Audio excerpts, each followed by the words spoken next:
오늘 설교의 제목은 예수님의 권위 있는 가르침과 특징이라는 제목으로 말씀을 증거합니다. 우리 주변에서는 권위를 올바르게 행사하지 않는 이 권위자들 때문에 고통받는 사람들을 많이 만나게 됩니다. 가정에서도 권위자로 인한 고통이 참 큽니다. 권위를 잘못 사용하는 부모님 때문에 자녀가 고통을 겪기도 합니다. 깨어진 가정에서 자라면 권위에 순종하는 법을 배우기가 너무나 어려워요. 저도 이게 정말 힘들었어요. 깨어진 가정에서 자라서 권위에 순종하는 법을 배우기가 너무나 어렵고요. 오히려 불순종과 거역과 분노에 익숙한 법을 배우게 되는 것이죠. 교회와 사회 영역에서도 이와 동일한 현상이 있습니다. 권위를 잘못 사용하는 목회자, 또 직장 상사, 한 국가의 권위자인 대통령 때문에 큰 혼란을 겪는 경우가 있습니다. 지구촌 곳곳에서 이러한 불행한 일들이 빈번하게 일어납니다. 권위자는 지도자입니다. 지도자가 자신에게 주어진 권위의 목적을 인식하지 못해서 권위를 오용해서 권위 아래 사람들을 불행하게 만들 수 있습니다. 권위를 올바르게 사용해서 세워주고 풀어주고 치유하고 위로하는 결과가 나타나야 하는데 오히려 권위를 잘못 사용하는 겁니다. 그래서 권위 아래 있는 사람들을 무너뜨리고 속박당하고 상처 입히고 절망에 빠뜨립니다. 이러한 현상이 정말 이 땅을 살아갈 때 빈번합니다. 그렇다면 권위라는 단어는 이 땅에서 사라져야 할까요? 절대로 그렇지 않습니다. 성경에 기록된 권위라는 단어는 헬라어로 엑수시아라고 말하는데 에크, 뭐뭐로부터의 뜻이에요. 플러스 우시아, 이 본질이란 뜻이 있어요. 우시아. 그러니까 본질로부터 나오다, 이 뜻이 권위란 뜻이에요. 이 본질은 누구세요? 바로 하나님이시죠. 권위는 하나님께로부터 오는 거예요. 참된 권위의 근원은 하나님께 있습니다. 오직 하나님만이 영원 전부터 영원 이후까지 찬양을 받으시기에 합당하신 분이십니다. 오직 하나님께만 최고의 권위와 영광이 있습니다. 그리고 하나님은 그 권위를 삼위일체의 한 위격이신 주 예수 그리스도께 주셨습니다. 마태복음 28장 18절에 이런 말씀이 나오죠. 예수께서 나와 말씀하여 이르시되 하늘과 땅의 모든 권세를 내게 주셨으니, 예수님께 주셨다는 거죠. 하나님께서 하늘과 땅의 모든 권세를 예수님께 주셨다 분명히 말씀하세요. 또 빌립보서 2장 9절부터 11절을 보면 아주 유명한 기독론의 일부죠. 이러므로 하나님이 그를 지극히 높여, 예수님을 높이신 거죠. 모든 이름 위에 뛰어난 이름을 주사 하늘에 있는 자들과 땅에 있는 자들로 모든 무릎을 예수의 이름에 꿇게 하시고 모든 입으로 예수 그리스도를 주라, 주인이라 시인하여 하나님 아버지께 영광을 돌리게 하셨느니라 라고 말씀하고 계십니다. 권위는 하나님으로부터 나오는데 하나님께서 예수님에게 그 놀라운 권세와 권위를 주셨다는 것이죠. 권위주의 때문에 권위라는 개념을 우리 삶 속에서 없애버리는 거죠. 그것은 목욕물과 함께 아이를 버리는 그런 행동과 똑같은 거예요. 그죠? 목욕물은 버려야죠. 너무 더럽잖아요. 지저분하잖아요. 그거 다 버려야 돼요. 근데 아이를 버리면 이게 어떻게 됩니까? 심각한 거죠. 권위주의는 철저히 배격하고 버려야 돼요. 그러나 권위에 대한 잘못된 생각을 갖게 되면 거기서부터 심각한 문제가 생기는 거죠. 참된 권위에 순종하는 법을 배워야 돼요. 또 연습해야 돼요. 참 중요해요. 사람이 부족하고 연약해도 하나님께서 주신 그 권위에 대해서 순종하는 법을 배워야 돼요. 하나님 나라의 영적 질서에서 그렇게 하지 않으면 커다란 문제가 발생해요. 그럼 너무 쉽게 판단하고 정죄하고 비판하면 어떻게 돼요? 이 권위자로부터 영적인 영향을 받고 세워져 가야 할 그 필요가 있는데 말씀이 안 들리기 시작해요. 그리고 그렇게 멀어지기 시작해요. 그러면 거기서부터 병들고 문제가 시작되는 것이라는 사실을 여러분 기억하셔야 돼요. 권위자는, 이 땅의 권위자는 완벽하지가 않아요.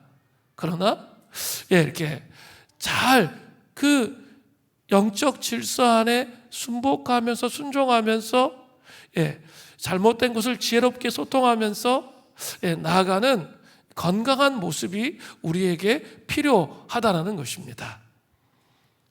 자, 오늘 본문에는 예수님의 권위 있는 가르침과 특징이 잘 나타나 있다고 말씀을 드렸어요. 이것을 통해서 진정한 권위가 무엇인지, 이 땅에 정말 예수님을 따르는 우리 하나님의 백성들이 꼭 가지고 있어야 할 진정한 권위가 무엇인지, 그 권위를 통해서 어떻게 이 땅에 하나님 나라를 세워가는 그런 일을 할 것인지 함께 살펴보기를 원합니다. 먼저 예수님의 권위 있는 가르침이 오늘 본문에 나오죠. 누가복음 4장 31절에요. 갈릴리의 가버나움 동네에 내려오사 안식일에 가르치시매 고향인 갈릴리 나사렛에서 배척을 받으신 예수님은 가버나움으로 내려가셨죠. 가버나움은 나사렛 북서쪽으로 약 30km 지점에 있어요. 그런데 갈릴리는 구릉지대였고, 그 나사렛은 항구 지역이었어요. 그러니까 지형이 밑으로 내려가는 거죠. 가버나움은 예수의 사역 기간 중에 팔레스타인 최북단 지역인 갈릴리 사역을 위한 본부로서의 기능과 역할을 했습니다. 그래서 내려오사 이렇게 쓰고 있습니다. 또 가버나움은 항구 도시였으니까 아주 번창한 도시였습니다. 또 많은 로마 군대가 가버나움에 본부를 두었고 여러 지역으로 왕래가 활발한 그런 도시였습니다. 가버나움에서 예수님께서 하신 일이 무엇입니까? 안식일에 가르치셨습니다. 여기서 안식일은 문자적으로 안식일들을 의미합니다. 예수님께서는 안식일마다 반복적으로 가르치셨던 그 습관을 반영하고 있습니다. 한 번 가르치는 게 아니라 안식일이 올 때마다 반복적으로 예수님께서 회당에서 가르치셨다는 거죠. 그런데 이 가르침을 들은 그런 사람들의 반응이 어떠했습니까? 누가복음 4장 32절입니다. 그들이 그 가르치심에 놀라니, 깜짝 놀란 거예요. 이는 그 말씀의 권위가 있음이로라. 그 말씀의 권위가 있었습니다. 오늘 본문의 병행 본문인 마가복음 1장 22절에 또 이렇게 되어 있어요.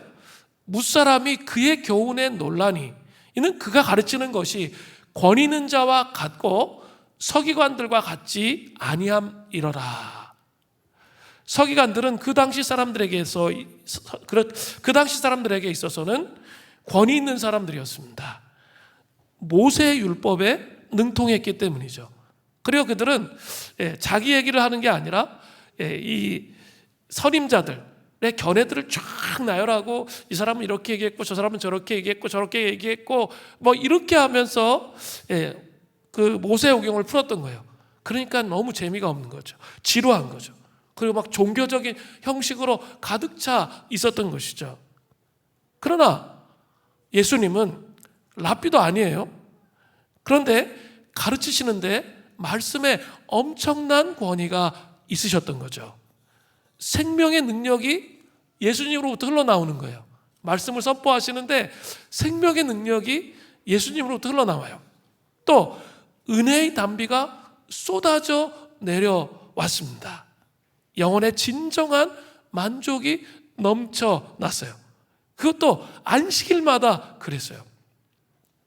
저는 아주 오랜 시간 설교를 계속 해왔어요.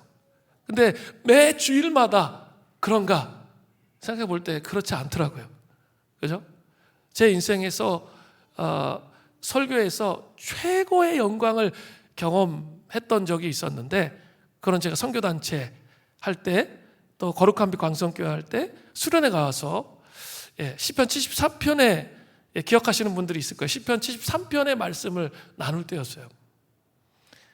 시편 73편에 악인들이 횡행하고 이 땅에 의인들이 전혀 보이지 않고 또 위축되고 막 의인들이 거의 미끄러지고 실족하려고 하는 그런 상황 속에서 그 73편에 나오죠. 성전에 딱 들어가는데 하나님의 임재가 강력하게 오는 거예요. 그러면서 깨닫는 거죠. 악인의 종말과 최후를 깨닫게 되고 하나님의 백성의 승리를 깨닫게 되면서 찬양하는 내용이에요. 그걸 가지고 제가 요한계시록 4장에 이 보좌의 영광, 하나님의 통치와 다스리심, 이 설교를 했는데 제가 영원히 잊을 수가 없어요. 그 설교는 제 영혼에서 아주 페이지에 깊이 20년 전인데 15년 전인데 제 영혼에 깊이 각인됐어요.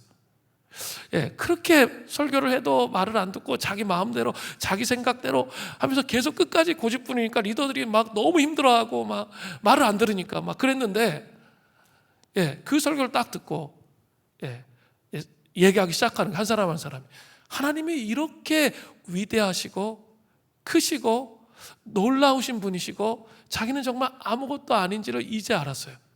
그래서 자기가 이제 주님 앞에 모든 것을 드리기를 결정했어요. 그 설교를 듣고 그 다음날 모든 형제자매들이 300명, 400명 되는 형제자매들이 그런 고백을 하기 시작하는 거예요. 그때 처음 저는 설교의 영광스러움, 설교의 권위, 그때 처음 느낀 것 같아요. 근데 저희 설교가 매주일마다 20년 동안 30년 동안 그랬냐? 안 그랬거든요. 그러게 정말 어려워요. 그런데 예수님은 어떠세요? 매번 설교할 때마다 그런 현상이 일어나는 거예요. 왜? 예수님은 저와 차원이 다른 그런 권위가 예수님께 주어졌습니까? 권위의 근원이신 하나님께서 참된 권위를 예수님께 주셨기 때문이죠. 그렇죠? 그 권위의 근원이신 하나님께서 참된 권위를 예수님께 주셨기 때문이에요.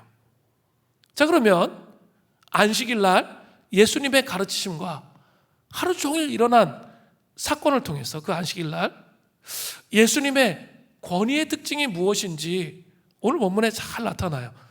참 놀라운데 예수님이 어떤 권위를 갖고 계셨는지 특징이 나타난다는 거예요. 첫 번째는 강력한 권위로 회당에서 귀신을 축출하셨어요. 안식일 날 회당에서 예배드리고 있는 어느 한 시점에, 우리처럼 이렇게 예배드리고 있는 어느 한 시점에 놀라운 일이 일어났습니다. 누가복음 4장 33절에요. 회당에 더러운 귀신 들린 사람이 있어 크게 소리질러 이르되, 회당에 더러운 귀신 들린 사람이 들어와서 크게 소리를 질렀습니다. 귀신 들리라는 표현은 귀신을 소유하고 있는 데몬 포제션이란 뜻이에요. 귀신을 소유하고 있다는 뜻입니다. 이 상태는 전혀 이타적인 타인격이 사람 속에 들어와서 그 사람의 영혼과 육신을 지배하는 상태라고 말할 수 있어요. 영혼과 육신을 지배하는 상태. 귀신 들림이란 귀신 들린 자가 귀신이 되는 게 아니에요.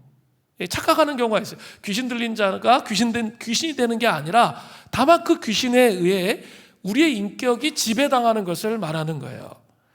우리 제일 흔한 이 마귀, 귀신의 속임수가 있어요.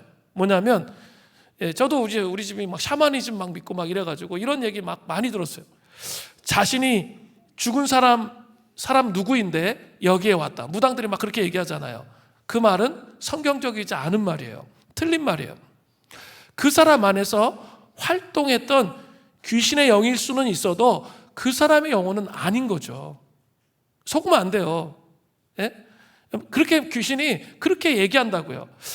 그 사람의 영혼은 아니에요. 인간의 영혼이 귀신의 형태로 활동한다는 생각 자체는 전혀 성경적인 생각이 아니에요. 분명히 알고 있어야 돼요. 그렇다면 또 하나의 질문이 생기죠. 그리스도인들도 귀신 들릴 수 있습니까? 데몬 포제션 당할 수 있을까요? 예수 그리스도가 내 삶의 주인입니다 고백한 사람이 귀신 들릴 수 있을까요? 저는 없다고 생각합니다. 귀신 들렸다는 표현이 너무나 강렬한 표현이기 때문에 그래요. 그러나 귀신의 영향을 받을 수는 있죠. 그죠? 감정적으로, 지성적으로, 또 의지적으로 범죄하는 거죠. 범죄하면 죄의 문을 열어주죠. 그러면 마귀에게 자기 영혼의 창문을 열어주는 거잖아요. 그래서 영향을 받을 수는 있어요. 들릴 수는 없지만 영향을 많이 받을 수는 있다는 거예요. 잘 생각해 보세요. 하나님의 은혜가 없을 때 결국 사람들은 귀신 들린 상태가 아니더라도 귀신의 영향을 받는, 그 마귀에게 영향을 받는 상태가 됩니다.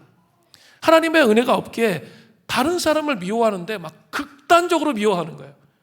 하나님은 용서하라고 그러셨잖아요. 그리고 예수님의 십자가 앞에서 그 사람을 용서하고 불쌍히 여기라고 하는데 용서하지 않는 거죠. 그럼 마음에 막 미움을 쌓는 거예요. 그러면 어떻게 해요? 하나님 말씀에 순종하지 않았잖아요. 그러니까 어떻게 해요? 영혼의 창문을 열어놓은 거죠. 그러니까 영향을 받게 되는 거죠. 그래서 이렇게 용서하지 못하는 미움이 하늘에 사무치는 죄를 범하게 되는 거예요. 영향을 받는 상태가 되는 거죠. 소유당한 상태가 아니에요. 또 다른 사람을 의심하는데 극단적인 정도로 의심하는 경우가 있죠. 의심이 습관이 된 거야. 저 주님을 믿고 신뢰하고 해야 되는데 불신하고 의심하는 게 자기 삶의 패턴이 됐어요. 그리고 그게 심해지면 의부증, 의처증 이렇게 가는 거죠. 그렇게 발전해 간다는 거죠. 또 사람들이 마귀에게 영향을 받을 때 분노와 악한 생각으로 자신의 의지가 완전히 잠식당한 그런 경우들이 있을 때가 있어요.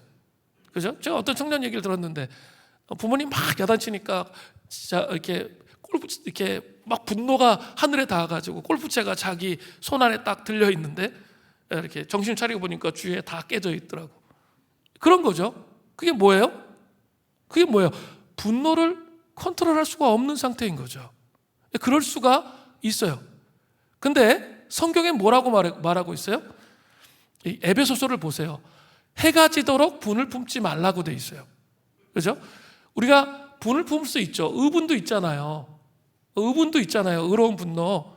그런 것을 품더라도 반드시 해결해야 되는데 해가 지기 전에 분을 풀어야 된다는 거예요. 그렇지 않으면 그 바로 뒷구절에 나오는데 그 마귀에게 거할 틈을 주는 거예요. 토펀. 마귀가 공식적으로 거주할 수 있는 장소를 주게 허용하게 된다는 거죠. 그래서 어때요? 분노의 감정 속에 휘감아치는, 자기가 컨트롤할 수 없는 그런 분노 가운데 들어갈 때가 있다는 거죠. 그건 뭐예요? 그리스도의 통치와 다스림이 너무나 필요한 거예요. 그래서 제가 뭐 하라고 그랬어요? 혼의 타락이 내 감정대로, 내 마음대로 살았어. 내가 분을 품었지만 해가 지도록 분을 품지 말아야 되는데 그렇게 안 했어. 의로운 분노라 할지라도 맨 처음에 선한 의도로 시작되는데 나중에는 그 분노가 막 증오와 미움으로 발전해서 이상하게 가는 경우가 너무 많아요. 분노를 풀고 그 말씀에 순복해야 되는데 그렇게 안 했단 말이에요. 그럼 어떻게 되는 거예요? 그 어둠에 잠식당한 거죠. 그러면 제가 늘 말씀드리잖아요. 혼의 타락이 온 거죠. 그럼 뭐부터 해야 돼요? 쫓아내는 것부터 하는 게 아니라 내 영혼이 먼저 보혈기도 선포하고 시편 기도하고 말씀 읽으면서 어떻게 돼요? 내 혼의 타락들을 회개해야죠. 내 역동에서 내가 분노하고 내 감정대로 살았던 삶들을 회개하고 돌이키는 게 먼저예요. 그냥 쫓아낸다고 다 되는 게 아니에요. 그렇게 하면 청소가 안 됐기 때문에 다시 일검용으로 다시 돌아와요. 무슨 말인지 이해되셨어요? 먼저 그렇게 회개하고 돌이키고 말씀으로 자기를 거룩하게 채우면서 영적 싸움을 싸우기 시작하면 그 묶임이 풀어지기 시작해요. 그러면서 이렇게 정결하게 세워지게 되는 거예요. 그런 작업이 필요합니다. 자, 제가 이렇게 귀신 들림과 영향을 받는 것, 그 차이점에 대해서 설명을 드렸어요. 데몬 포제션은 당하지 않아요. 내가 예수님을 주인으로 영접하고 있잖아요. 그러면 절대 그렇게 되지 않아요. 그러니까 정신을, 자기 의지, 생각을 집중해야 돼요. 그래서 그런 어둠의 영역에 빼앗긴 부분들을 회개하고 돌이켜서 속사람 혼의 타락들을 벗겨내는 작업을 하셔야 온전한 인격으로 회복되어져 간다는 거예요. 그런데 충격적인 것은 그 귀신이 이렇게 말했습니다. 귀신은 예수님의 권위에 대한 두려움으로 말미암아 탄식하면서 말했어요. 누가복음 4장 34절. 감탄사로 시작하죠. 나사렛 예수여, 우리가 당신과 무슨 상관이 있나이까? 왜 우리를 방해하십니까? 예수님의 권위에 아주 벌벌 떨고 있는 모습이에요. 그리고 우리를 멸하러 왔나이까? 나는 당신이 누구인 줄 아노니 하나님의 거룩한 자니이다. 자, 여기서 살펴봐야 할 중요한 말씀이 있어요. 귀신이 어때요? 나는 당신이 누구인 줄 안다고 하나님의 거룩한 자라고 말하고 있어요. 지금 누가복음을 강의하고 있는데 예수님이 지금 공생애를 지금 시작하고 계셨죠. 일반 사람들은 뭐예요? 그 눈에 보이는 인성을 가지고 계신 예수님은 이해했지만 신성을 가지신 예수님은 거의 이해하지 못하는 그런 시점이었어요. 그런데 귀신이 알아. 그 예수님의 신성을 인식하고 있다는 거죠. 하나님의 거룩한 자이시다. 귀신도 떨고 있는 거예요. 예수님이 어떤 분이신지 알고 있는 거죠. 참 놀라운 거예요. 이러한 상황 속에서 예수님이 귀신에게 뭐라고 말씀하십니까? 누가복음 4장 35절 전반절입니다. 너무나 멋진데 예수께서 꾸짖어 이르시되 잠잠하고 그 사람에게서 나오라 하시니, 꾸짖었다는 표현은 경고를 나타내는 아주 강한 표현입니다. 잠잠하고라는 말은 원어적으로 재갈을 입에 물린다는 뜻이에요. 재갈을 물어서 아무 말도 할 수 없는 상태가 되어서 그 사람 안에서 나오라는 거예요. 예수님은 그 당시에 다른 퇴마사처럼 주술적인 무엇을 사용하지 않으시고 그냥 강력한 권위로 단 한마디로 명령하셨습니다. 그 사람에게서 나오라! 이렇게 말씀하셨습니다. 그때 어떤 일이 일어납니까? 누가복음 4장 35절 전반절입니다. 그 사람이 무리 중에 넘어뜨리고 나오되 그 사람은 상하지 아니한지라. 이 말씀의 병행 본문은 마가복음 1장 26절인데요. 이렇게 언급되어 있어요. 더러운 귀신이 그 사람에게서 경련을 일으키고 큰 소리를 지르며 나오는지라. 참으로 놀랍습니다. 예수님의 권위는 하나님께로부터 나옵니다. 온 우주의 창조자이신 하나님의 권위는 모든 피조 세계를 다스리시는 강력한 권위입니다. 그래서 예수님은 귀신을 한 방에 KO시키고 제어할 수가 있으셨습니다. 또 누가복음에 앞으로 전개될 수많은 기적들, 풍랑을 멈추게 하시고 병자를 치유하시고 오병이어의 기적을 일으키시는 기적들을 보면서 여러분 깊이 묵상해야 될 게 있어요. 강력한 권위자이신 예수님의 모습을 잘 묵상해야 된다는 거죠.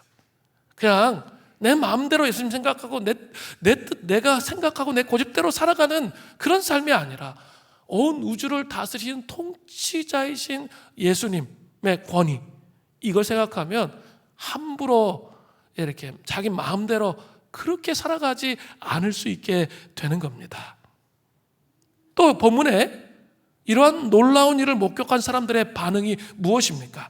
누가복음 4장 36절부터 37절입니다. 다 놀라. 32절에 가르침을 듣고 놀라는 것과는 차원이 좀 다른 거예요. 기가 질려버린 거죠. 그래서 아무 말도 못하는 상태, 그 상태예요. 다 놀라 서로 말하 이르되 이 어떠한 말씀인고 이 가르침이 과연 무엇이냐, 이렇게 얘기하는 거죠. 권위와 능력으로 더러운 귀신을 명함에 나가는도다 하더라. 권위와 능력으로 그냥 손대지 않았어요? 명령하셨는데 더러운 귀신이 나가요. 예수의 소문이 그 근처 사방에 퍼지니라. 축사 사역을 할 때 예수 이름의 능력 앞에 저는 벌벌 떠는 원수 마귀들의 그 모습을 볼 때가 여러 번 있었습니다. 여러분 두려워하지 마십시오. 예수 그리스도의 이름에는 엄청난 권위와 권세가 있으세요. 그래서 예수 그리스도의 이름을 부르면 그 어두움들이 벗겨집니다. 그 어두움들이 깨어져요. 예수의 이름을 여러분 부르셔야 됩니다. 예수의 이름을 부르는 그 싸움을 싸우셔야 되는 거죠. 축사 사역을 통해 예수님은 강력한 그 권위를 드러내셨다는 거죠.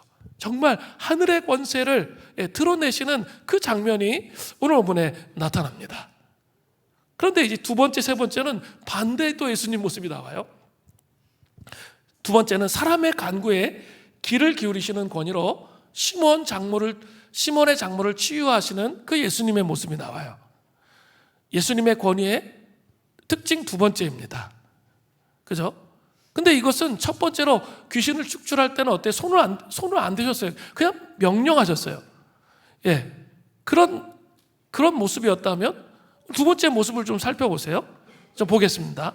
예수님은 회당에서 나와서 오후 시간에 시몬의 집에 들어가셨어요. 4장 38절에 예수께서 일어나 회당에서 나가서 시몬의 집에 들어가심으로 시몬의 장모가 중한 열병을 앓고 있는지라 사람들이 그를 위하여 예수께 구하니. 시몬의 집이라는 것은 바로 베드로의 집이죠. 그런데 시몬의 집에 가보니까 장모가 중한 열병을 앓고 있었습니다. 중한 열병이라는 것은 의학적인 용어입니다. 여기서 저자 누가가 의사라는 것을 알 수 있는 거죠. 헬라 시대 의사 게일린이라는 사람이 열병을 두 가지로 구분했어요. 중한 열병과 가벼운 열병. 이 중한 열병이라는 것은 고열과 탈수 현상을 동반하는 말라리아를 가리키는 말이에요. 말라리아. 지금이야 약이 있으니까 그래도 낫죠. 그 당시에는 약이 없었어요. 그러니까 거의 죽으면 거의 걸리면 죽을 수 있었던 거죠. 그런 풍토병이었어요. 말라리아는 아주 높은 사망률을 자랑하고 있었습니다. 또 앓고 있는지라라고 나오죠. 헬라어로 미알려 과거 수동태로 쓰여졌는데 이것은 시몬의 장모가 만성 열병으로 오랫동안 고생했음을 보여주는 거예요. 그 중한 열병 말라리아가 오랫동안 계속됐다는 거죠. 그런데 재미있는 게 있어요. 이 병을 고쳐주시기를 누가 구했습니까?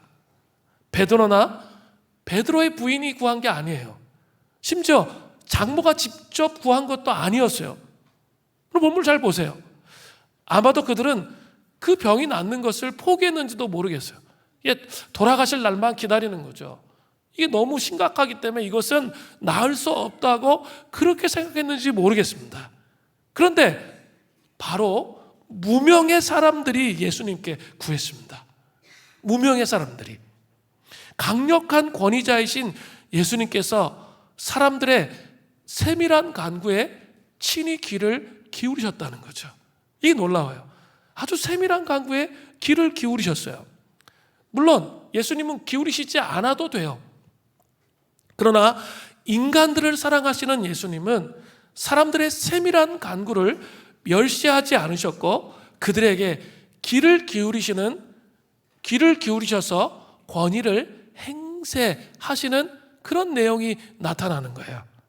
사랑하는 성도 여러분, 우리가 형제자매들을 위해서 이렇게 우리가 간구하고 기도할 수 있어야 돼요.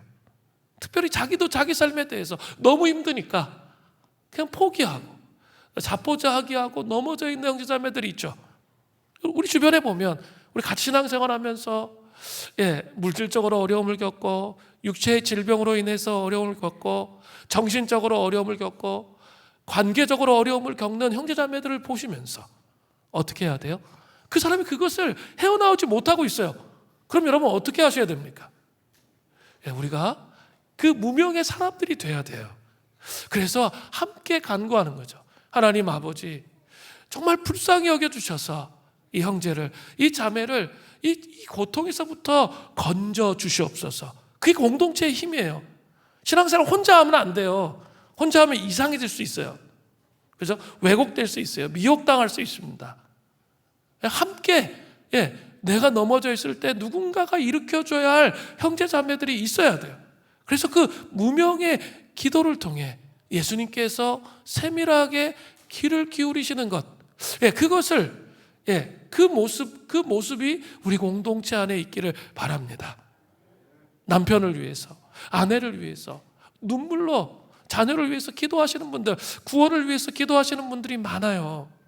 여러분, 그들을 보시면서 어떻게 해야 돼요? 함께 그들을 위해서 기도해야죠.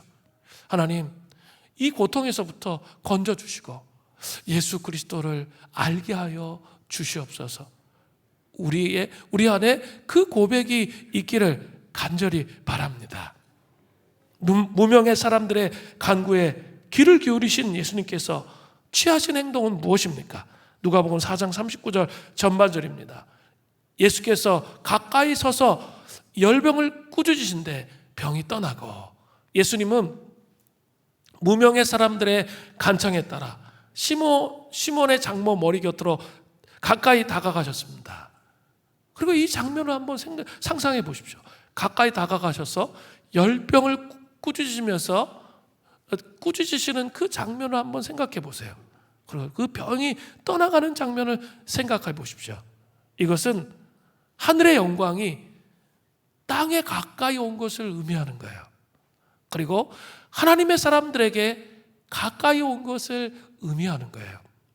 하나님의 영광이 인간의 비참함을 향해 가까이 온 것을 의미합니다. 정말 절망 가운데 있으세요? 그럼 하나님의 영광이 그 예수님의 권세를 통해서 우리에게 가까이 올 수 있도록 해야 돼요. 낮아져야 돼요.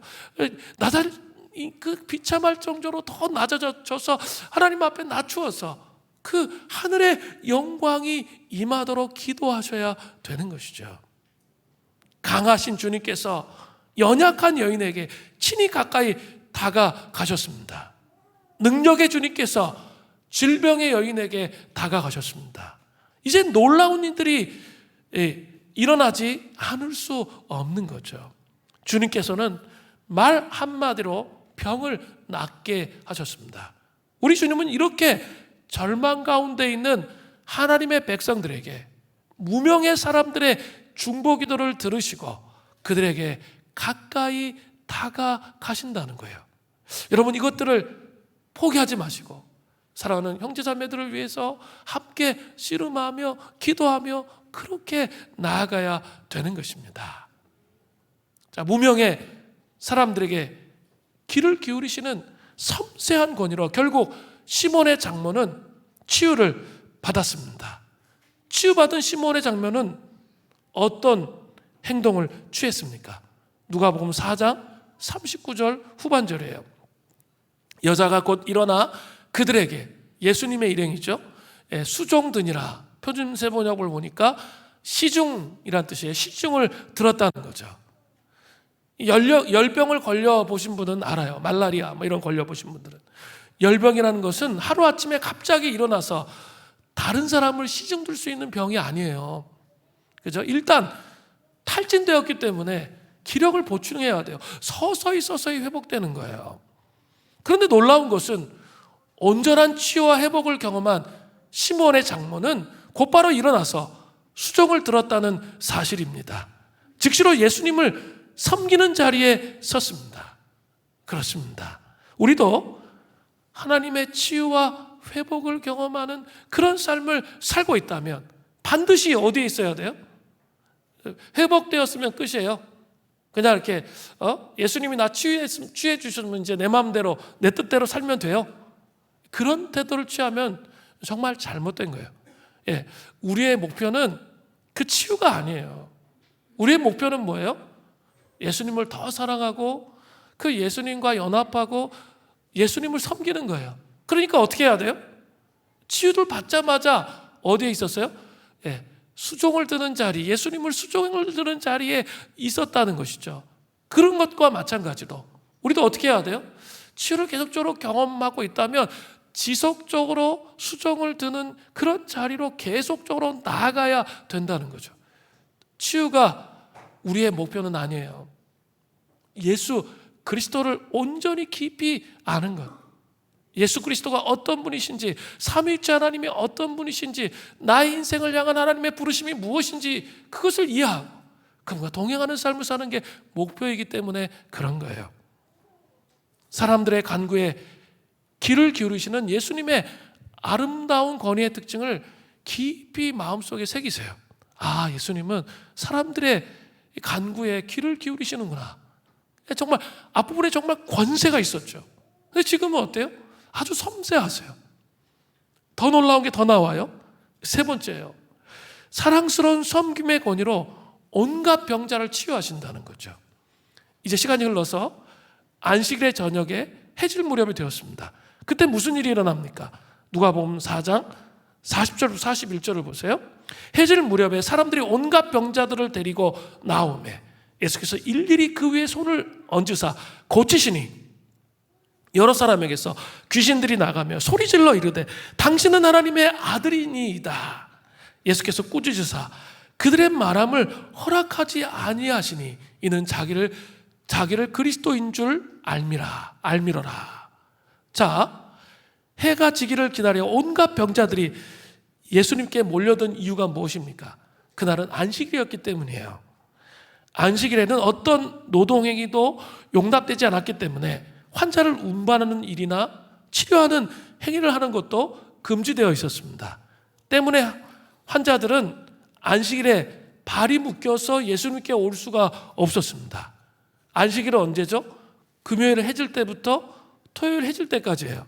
그러니까 지금 이 시간은 토요일에 해질 때 안식일이 끝나는 시점이 된 거죠. 그러니까 병자들이 몰려온 거예요. 자, 이해가 되셨죠? 온갖 병자들이 예수님을 찾아왔습니다. 그런데 찾아온 병자들을 대하시는 예수님의 모습이 상당히 인상 깊고 감동적이에요.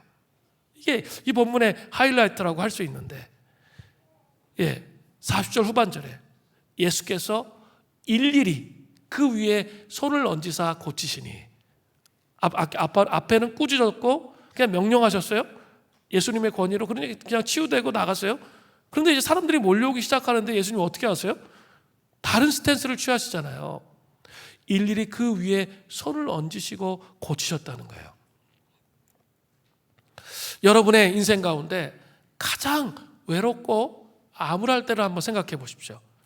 질병으로 앓아 누웠을 때, 사랑하는 사람을 잃었을 때, 또 관계가 깨어졌을 때, 그럴 때 여러분들은 이것을 견딜 수 있는 힘을 어디서 얻습니까? 아마도 아주 따뜻한 위로의 말일 것입니다. 그러나 말로도 위로가 되지 않을 때가 있습니다. 그때는 함께 있어 주는 친구, 또 그의 따뜻한 손길이 더 큰 위로로 다가왔을 거예요. 포옹을 한다든지 어깨를 감싸 안아준다든지, 또 그 어깨를 감싸 안아줄 때 따뜻한 팔의 감촉이라든지, 단순히 손을 머리에 가볍게 얹는 그런 행동들 있죠. 이런 것들이 단순한 몸짓이지만 종종 사랑의 가장 의미 있는 표현일 수가 있는 거죠. 귀신 들린 자 시몬의 장모를 치유하신 예수님은 그들과 마찬가지로 단순하게 말씀으로만 병을 고칠 수 있었음에도 불구하고 그렇게 하시지 않았습니다. 예수님은 병 고침을 받기 위해 나온 사람들에게 일일이 손을 얹고 치유해 주셨습니다. 병이 문제가 아니라 이 영혼이 당할 그 고통을 생각해 보신 거죠. 예수님은 단순히 강력한 권위가 있는 분으로만 우리에게 기억되기를 원하지 않으셨어요. 사랑스러운 섬김의 권위로 우리 한 사람 한 사람에게 사랑의 터치를 해 주시기를 원하시는 거예요. 너무 놀랍지 않아요? 병들고 고통에 찌들어 있는 자들에게 사랑의 터치를 하시는 거죠. 귀신을 향해서 열병을 해서 강력하게 꾸짖으셨는데 우리를 바라보면서, 우리의 인격을 바라보면서 불쌍히 여기시는 거죠. 그래서 사랑의 터치를 하고 계십니다. 더 감동적인 것은 42절에 날이 밝음에라고 되어 있죠. 이것은 예수님께서 온갖 병자를 치유하기 위해서 밤을 새셨다는 의미예요. 나이가 들면 밤을 새고 나면 한 일주일 가잖아요. 한 2주도 가요. 너무 피곤해요. 그리고 이제 밤을 새서 한 4시나 5시쯤 되면 그때부터 짜증이 팍 나기 시작해요. 여러분 안 그러세요? 저는 막 그런데 이렇게. 그래서 절대로 자야 돼. 이 짜증이 팍 나요. 지치고 피곤할 때. 그냥 하루 종일 일이 막 몰려오고 피곤할 때 마음속에서 나도 좀 인정받고 싶은 마음이 들 때가 있고, 나도 막 그럴 때 상태가 안 좋아지잖아요. 하루 종일 밤을 샜으니까. 그럼 나도 능력 있는 사람이라는 걸 막 보여주고 싶은 마음, 막 이런 마음이 들어올 때가 있죠. 근데 예수님은 그런 모습이 전혀 없어요. 예수님은 피곤을 느끼셨어요. 우리와 같은 인성을 가지신 분이셨기 때문에. 그런데 섬김의 권위로 정말 끝까지 그 영혼들 한 사람 한 사람에게 손을 얹고 계신 그 장면을 한번 생각해 보세요. 밤새도록 얼마나 많은 위로가 되고 회개가 절로 나와요. 야, 이게 진짜 내 수준이 이거밖에 안 되는구나. 정말 천박하구나. 이런 생각이 들어요. 야, 정말 예수님 어떻게 이렇게 하실 수가 있지? 감동이 되고 감탄이 되죠. 예수님의 권위는 너무나 아름다운 사랑스러운 섬김의 권위라는 것을 명심해야 돼요. 마태복음 20장 28절에 보면 인자가 온 것은 섬김을 받으려 함이 아니라 도리어 섬기려 하고 자기 목숨을 많은 사람의 대속물로 주려 함이니. 이 말씀에서 예수님의 섬김의 리더십, 서번트 리더십이 나왔어요. 경영학 쪽에서 요새 리더십에 대한 활발한 연구를 하는데 그 중에 아주 중요한 리더십의 한 요소가 서번트 리더십이에요. 그 서번트 리더십이 어디서 나왔냐면 마태복음 20장 28절에 이 예수님이 섬김을 받으려 함이 아니라 도리어 섬기려 하고 자기 목숨을 많은 사람에게 대속물로 주려고 하셨다. 여기서부터 리더라는 것은 정말 섬김, 자기를 내어주고 섬김의 삶을 살아가는 것이다. 이게 나왔다는 거죠. 그 권위가 어떠해야 되는지 보여주는 거죠. 참된 권위가 군림하는 게 아니라는 것을 분명하게 보여주고 있어요. 사랑과 섬김의 권위를 가져야 된다는 거죠. 몇 년 전에 미국의 기업과 관공서 등에서 프레드상을 수여하는 것이 하나의 새로운 트렌드 마크가 되었습니다. 이 상의 강연자요 작가인 마크 샌번이 쓴 그 베스트셀러 우체부 프레드 이야기입니다. 이것은 허구적인 이야기가 아닌 작가가 실제로 경험한 이야기에서 비롯되었습니다. 저자인 마크 샌번은 어느 날 우체부 프레드의 방문을 받습니다. 프레드는 먼저 그에게 인사를 건네면서 그가 어떤 일을 하는지 알고 싶다고 말합니다. 샌번은 자신은 1년에 반 이상 집을 떠나 있고 여러 지역을 다니면서 강연하는 일을 한다고 말하자 프레드는 그의 사정을 고려해 그가 돌아오는 날 우편물을 함께 전달해 주겠다고 제안합니다. 샌번은 그럴 필요 없이 집 한 모퉁이에 우편물을 이렇게 한 덩어리로 묶어 넣어 주었으면 좋겠다라고 얘기했는데 프레드는 그렇게 하면 안 된다고. 왜냐하면 그러면 이것이 집에 사람이 없다는 것을 알기 때문에 도둑들의 표적이 될 수 있다고 말합니다. 그래서 그때부터 프레드는 작가가 여행에서 돌아오는 타이밍에 맞추어서 정확하게 우편물을 전해주고 잘못 배달된 택배, 소포는 도난 당할 것을 우려해서 다른 사람이 눈에 띄지 않는 곳에 두고 가는 그런 세심한 배려를 한 거죠. 또한 그의 안부를 자주 물으면서 그를 진심으로 격려했습니다. 그러던 어느 날 샌번은 우체부 프레드가 자신뿐만 아니라 모든 마을 사람들에게 동일한 감동 서비스를 하고 있음을 알게 되었고, 그가 예수님을 닮은 마을의 진정한 리더임을 발견하게 된 것이죠. 그는 마침내 이 이야기를 책으로 펴냈고, 그것이 미국 내 프레드상의 열풍을 일으켰습니다. 이게 기업이나 공동체 내에서 당신은 프레드입니다 라는 말이 최고의 칭찬이 되었던 것이죠. 사랑하는 성도 여러분, 정말 비즈니스 영역에서, 또 직장 생활에서, 가정 생활에서 예수님께서 가지고 있었던 사랑의, 섬김의 이 권위, 권세, 리더십을 우리의 삶 가운데 나타내어야 하는 것이죠. 그게 우리의 부르심이에요. 그런데 그 섬김의 리더십, 사랑의 리더십을 나타내는 거 쉽습니까? 어렵습니까? 어려워요. 왜 어렵죠? 결국은 뭐와 관련 있는 거예요? 우리 보혈기도문 했잖아요. 혼의 타락과 관련 있는 거잖아요. 하나님께 순복하고 순종하려고 하기보다는 내 생각, 내 관점, 내 상처받은 마음, 나에게 집중된 마음, 그거로 살기를 원하잖아요. 그래서 우리가 보혈기도 선포하고 시편 기도하고 말씀 읽으면서 뭐 하는 거예요? 그 혼의 타락을 자꾸 벗겨내면서 혼의 타락을 자꾸 벗겨내면서 말씀이 믿어지는 은혜가 와야 돼요. 그 말씀이 믿어지는 거, 그게 진짜 은혜라는 사실을 여러분 아셔야 돼요. 제가 얘기하는 건 표면적으로 그냥 듣는 습관적인 그런 게 아니라, 말씀을 여러분 묵상하고 이 말씀이 선포될 때 그 말씀이 머리에서 여러분의 존재 중심으로 다가오는 걸 말하는 거예요. 그것은 혼의 타락들이 벗겨져야 돼요. 속사람 안에 그리스도의 형상이 세워질 때만 말씀이 믿어지는 은혜가 오는 거예요.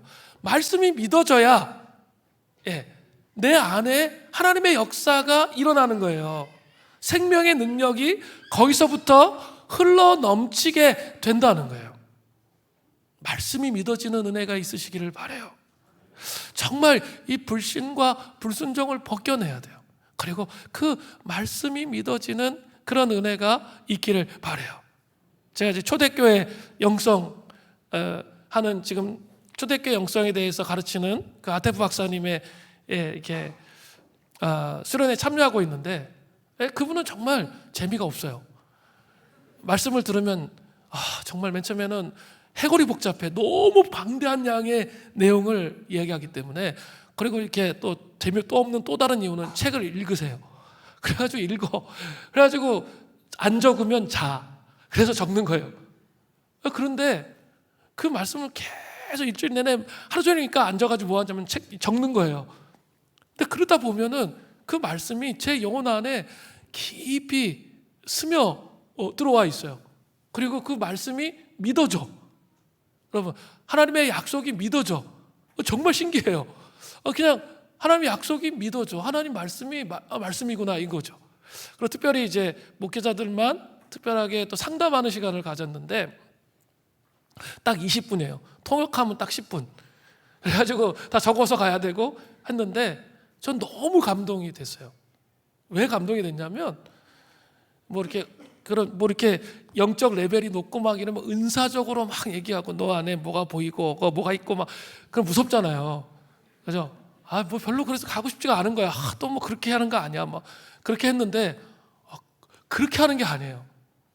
그게 아니라 말씀에 어디에 무엇이 있는데 그 말씀을 가지고 상담을 해주시는데, 근데 그 말씀의 내용들을 딱 듣는데 발이 딱 쳐져요. 맞아. 맞아. 저도 목사인데 딱 그 얘기를 들으면 맞아. 그 말씀에 그렇게 돼 있지. 너무 명확해. 말씀에 그렇게 돼 있지. 그러면서 내가 이렇게 살아야지. 그럼 끝이야. 그런 거예요. 뭐 미래를 맞추고 그런 게 아니에요. 그냥 말씀에 이렇게 돼 있다는 거예요. 근데 자기가 그 말씀을 묵상하고 그 살아낸 힘이 있으니까 그 권위 앞에 이렇게 그 말씀을 내가 붙잡게 되더라고요. 다시 한번 깨달았어요. 야, 말씀이 정말 중요하구나. 그리고 말씀을 묵상하고 씨름하며 살아서 내 안에 사랑의 영적 권위를 갖는 거. 이렇게 막 이렇게 그냥 옆집 할아버지 같아. 이렇게 멀리서 볼 때는 범접 불가, 뭐 맨날 금식하고 거의 금식을 밥 먹듯이 하고 말씀 묵상을 정말 밥 먹듯이 하고 이제 하루에 뭐 7번 이상씩 시편 읽고 말씀 읽고 도대체 어떻게 사나 나는 못 산다 뭐 이렇게 늘 좌절과 절망을 안기시는 그런 분이었는데 이렇게 근데 같이 만났는데 정말 푸근한 거예요.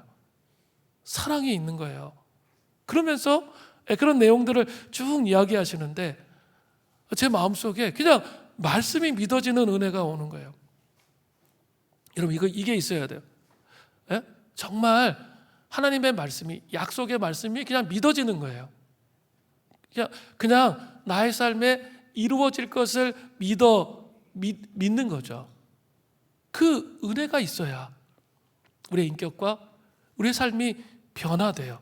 그리고 말씀에 순복하게 되는 거예요. 아무리 어렵고 힘들고 막 환경이나 상황이 여러 가지 일들이 막 일어나도 그거 신경 쓰여지지 않아요. 그 말씀을 붙잡는 거예요. 여러분 이게 하루아침에 될까요? 절대 하루아침에 되지 않습니다. 그죠? 우리 그렇게 살아본 적이 없어. 불신과 의심으로 그냥 삶을 살았지. 속사람의 변화를 위해 이 씨름과 씨름 속에 이루어질 때 그런 변화들이 일어나는 거예요. 그래서 내 안에 영적 권위가 세워지는 거예요. 권세가 있으면서도 사랑이 넘치는 그런 자. 저는 정말 너무 다행이에요. 너무 감사했어요. 내가 모델을 볼 수 있었다는 거, 살아있는 모델을 내가 볼 수 있었다는 거. 그게 저한테는 정말 또 다른 제 인생의 전환점이 될 것 같아요. 그 말씀과 기도로 그 삶을 살아서 살아있는 모델을 보여준다는 거 정말 중요하거든요. 저도 그런 모델이 되고 싶다라는 생각이 들어요. 여러분도 그런 모델이 되셔야 돼요. 그런 모델이 돼서 어떻게 해야 돼요? 말씀에 순복하는 삶을 통해서 내 안에 영적 권위가 드러나는 거예요. 그래서 주변의 사람들이 변화되는 거예요. 예수님 앞에. 이 시대가 요구하는 게 그런 게 아닐까요? 속사람 안에 온갖 더러운 거 다 집어넣고 있어가지고 이게 이렇게 말씀이 반응이 안 돼. 반응이 안 되고 예수를 믿고 있는데도 아직도 불신자와 같아. 그런 상태의 삶에서 벗어나야 된다는 거죠. 고통이 있어요. 우리 삶에 고난이 있죠. 고난이 없는 사람이 어디 있겠어요. 다 고난이 있죠. 그런데 제가 알기로는 그 박사님이 암이라고 그러더라고요. 초기 암이라고 그렇게까지 얘기하시더라고요. 고난이 있고 고통이 있지만 하나님을 신뢰하는 거죠. 하나님을 의지하는 거예요. 그것은 정말 부단한 영적 근면함으로 말씀 묵상하고 기도하고 그 생명의 능력이 그 말씀을 통해 흘러오는 게 어떻게 흘러오는지를 알아야 이것이 이루어진다는 것이죠. 자, 이제 온갖 병자를 밤새도록 치유하기 시작하니까 예수님의 권위에 대한 관심은 수직으로 상승했습니다. 그렇게 되었을 때 예수님은 어떻게 하셨죠? 누가복음 4장 42절 전반절을 보세요. 날이 밝음에 예수께서 나오사 한적한 곳에 가시니, 이 말씀의 병행 본문인 마가복음 1장 35절을 살펴보겠습니다. 새벽 아직도 밝기 전에 예수께서 일어나 나가 한적한 곳으로 가사 거기서 기도하시더니, 예수님은 사람들이 귀신 축출과 치유로 자신에게 집중되는 것에 관심이 없으셨어요. 그죠? 치유받고 막 신비한 일이 일어나니까 사람들이 예수님께 다 집중되는 거예요. 근데 그거에 관심이 없으세요. 예수님에게 중요했던 것은 오직 하나님과의 관계입니다. 하나님과의 관계 속에서만이 예수님이 행하신 모든 것이 의미가 있기 때문에 우리가 하나님의 권세와 능력이 나타났을 때 까불면 안 돼요. 까불면 죽어요. 까불면 안 돼요. 그것이 아니라 거저받았으니 거저주는 것 뿐이에요. 그리고 우리의 관심과 생각을 어디로 가져가야 돼요? 예수님께로 가져가야죠. 예수님께 집중해야 돼요. 그렇기 때문에 예수님은 피곤한 몸을 이끌고 새벽이 아직도 밝기 전에 한적한 곳으로 나아가서 하나님 앞에 기도하셨습니다. 몇 년 전에 성지순례 갔을 때, 제가 갔을 때가 아닌 때였는데, 예수님이 한적한 곳에서 기도하셨다 그러는데 그 한적한 곳에 갔다 그러더라고요. 여기 우리 가셨던 분들 계실 거예요. 그때 그 느낌이 어떠셨어요? 기도가 절로 나온다 그러던데, 이렇게 좀 한적한 곳에서 깊이 기도하시면서 하나님과의 관계 안으로 나아갔습니다. 그런데 사람들은 예수님의 드러나는 권위에 어떻게 반응합니까? 누가복음 4장 42절 후반절에 보세요. 무리가 찾다가 만나서 자기들에게서 떠나시지 못하게 만류하려 하매. 사람들의 관심은 철저히 자기중심적이에요. 예수님의 권위로 귀신 축출과 치유가 일어나니까 자기들을 떠나시지 못하게 만류하면서 언제까지나 자기들과 함께하기를 원했습니다. 그들은 예수님이 어떤 분이신지에 대한 관심은 없었습니다. 단지 병이 나았기 때문에 예수님을 자신들에게 묶어두려고 하는 거예요. 우리의 신앙생활, 이 자기중심적인 신앙생활을 하면 안 된다고 제가 정말 매번 얘기하죠. 그걸 벗어야 돼요. 정말 벗어야 돼요. 하나님이 원하시는 게 무엇인지 좀 그걸 넘어서 보시면 신앙생활이 풍요로워지고 정말 회복되고 새로워지는 거예요. 그리고 관계 안에서 새로운 여정이 열리는 거예요. 근데 예수님을 자기중심적인 생각에 묶어놔요, 자꾸. 그러나 예수님은 분명히 말씀하시면서 그곳을 떠나셨어요. 4장 43절에서 44절입니다. 예수께서 이르시되 내가 다른 동네에서도 하나님 나라의 복음을 전하여야 하리니 나는 이 일을 위하여 보냄을 받았노라 하시고 갈릴리 여러 회당에서 전도하시더라. 떠나시죠? 그 하나님 나라의 복음을 전하는 것이 예수님의 부르심이에요. 그죠? 그거에 집중되어 있었다는 거죠. 그러면서 다른 곳으로 옮겨 가셨던 것들, 이것들을 보시면서 예수님의 권위 있는 가르침과 특징을 깊이 묵상하시는 은혜가 있기를 바랍니다.